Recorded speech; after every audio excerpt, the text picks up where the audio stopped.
In today's video, you'll learn about environmental justice and its impact across the world. We discuss how it's connected to corporate social responsibility and how corporations and businesses can integrate it with their CSR strategies.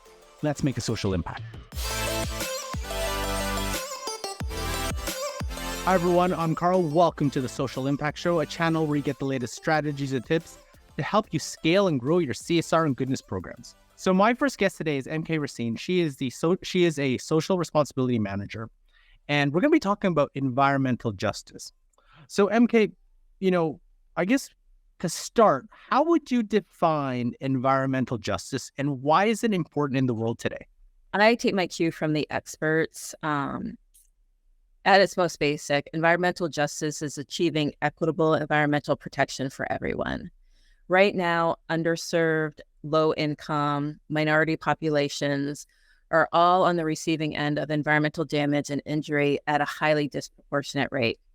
Environmental justice seeks fair treatment and purposeful involvement of everyone as it pertains to protection and actually to the decision-making process as it relates to environmental regulations, policy, and ultimately law. So environmental justice is important today as it was yesterday, as it will be tomorrow, because not everyone has the same access to safe housing in areas free from toxic waste dumps or environmental pollutions. Not everyone has the same access to safe drinking water or clean air, and even recreational green spaces. Everyone should have the opportunity to live, work, and play unencumbered by harmful, life-threatening environmental pollutants. And that's just not the case, and it hasn't been for decades. So as a result, action is needed now. But with a topic like environmental justice, education is a critical first step. Because when we talk about the environment, we talk about climate change, critical environments, healthy ecosystems, and these are all important focus areas, but we don't necessarily delve into or branch out into environmental justice. So by sharing this information, the information in this podcast, making it part of the greater environmental conversation will really help us make progress on the environmental justice movement.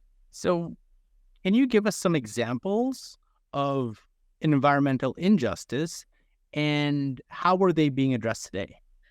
Taking a look at today's headlines, you'll see environmental justice or injustice everywhere, though it might not be addressed as environmental justice, or you might not make that association because you don't have the context until now. So I would say last year in Mount Vernon, New York, in this community is primarily Black residents, and they're dealing with 100-year-old sewers. And these pipes are brittle and cracking, and they're causing raw sewage to pour into the homes of these residents on almost a daily basis. This is a financial, a health, and an emotional burden for these residents, and they've been dealing with it for 20 years, for over 2 decades. I'll also say over the summer, you may have seen in the headlines, the Supreme Court ruling against the Navajo Nation with regard to the Colorado River water rights. So in the headlines, the Navajo Nation, their request was very modest. They were seeking assessment of their water needs and a plan to meet those needs. And what's interesting is the facts of the case go back to treaties that the tribe and the federal government signed back in the early 1800s, 1849, 1868. Yet today in 2023, the Navajo Nation still does not have resolution. There's one more thing I'll touch upon. This is the model minority myth as it pertains to AAPI, so Asian American Pacific Islanders. And the model minority myth is where the mainstream perception places AAPI individuals in affluent neighborhoods, far from sources of pollution, when in fact, a notable number of AAPI individuals, they actually live in fence-line communities and in urban areas that are heavily burdened by industry and thus environmental pollutants.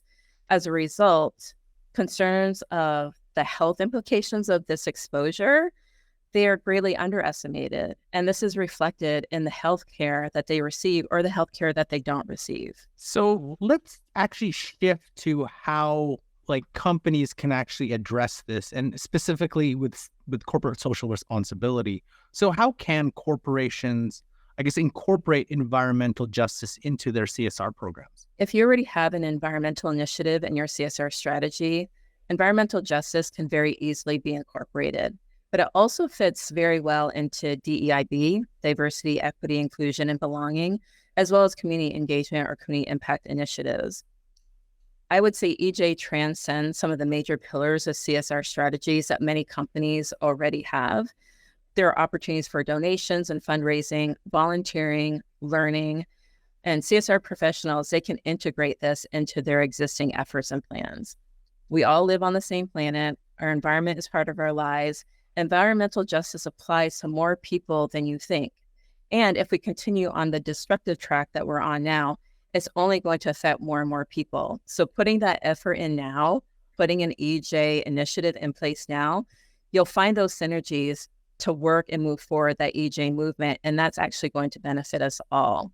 So find a way to incorporate into your current CSR strategy and partner it with other initiatives like equity and sustainability. So like we've seen with other social impact programs like diversity, equity, inclusion, or ESG, when you add another, program like environmental justice, there's going to be a lot of, challenges and roadblocks. So what are some of those challenges that businesses would face when they're trying to implement environmental justice into their social impact programs? And, how would they overcome those? I think there are many more opportunities than there are challenges, but I do think it's a very fair question, given that there is not a lot of awareness or talk about environmental justice per se.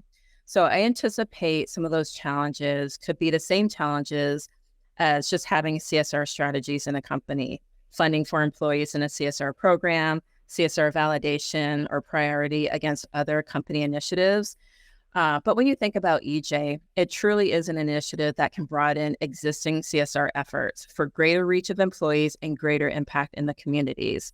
It can create a more collaborative effort with existing teams like DEIB, environment, community, and any employee or business resource group around planet initiatives, equity for minorities, and low-income populations. If you're using the United Nations Sustainable Development Goals or SDGs, you'll find some synergy there as well.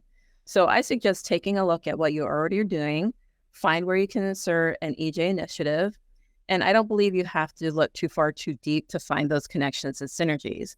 And if you're just starting to develop your CSR strategy, I recommend environmental justice because it does transcend DEIB, planet, community efforts, and can truly maximize the impact with a more singular effort if budget and other resources are scarce.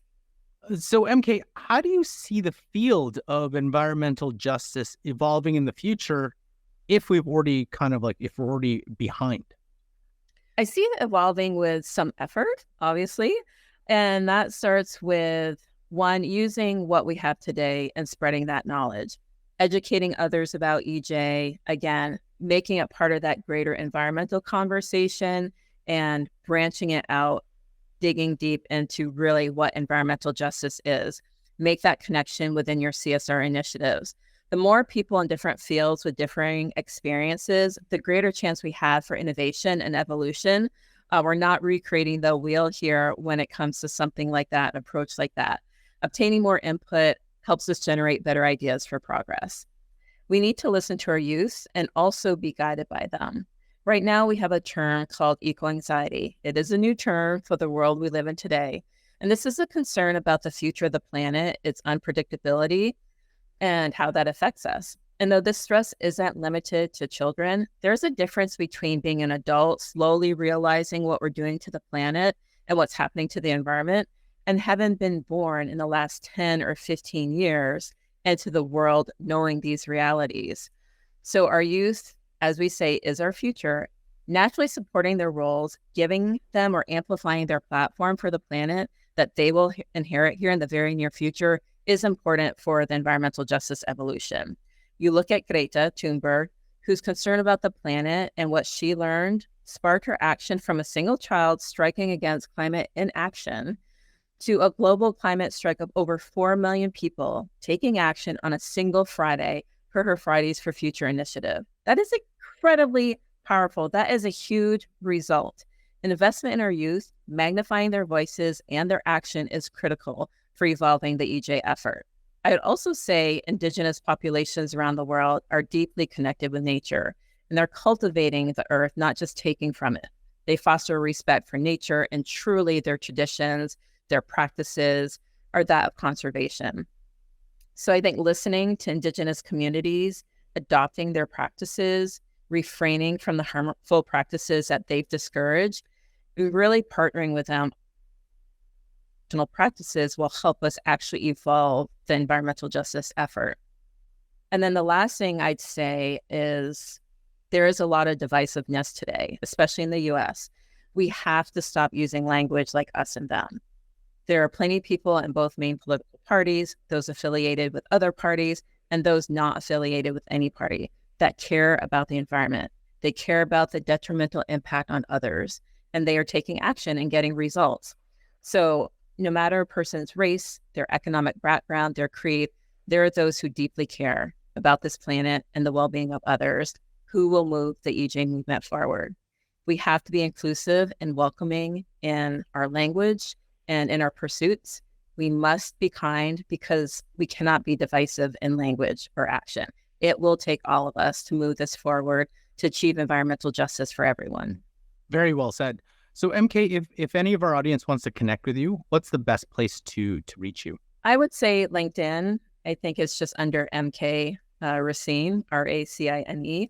And I would also encourage, I welcome any conversation, new information, but I also encourage people, you could look up the 17 Principles of Environmental Justice, and you could start there.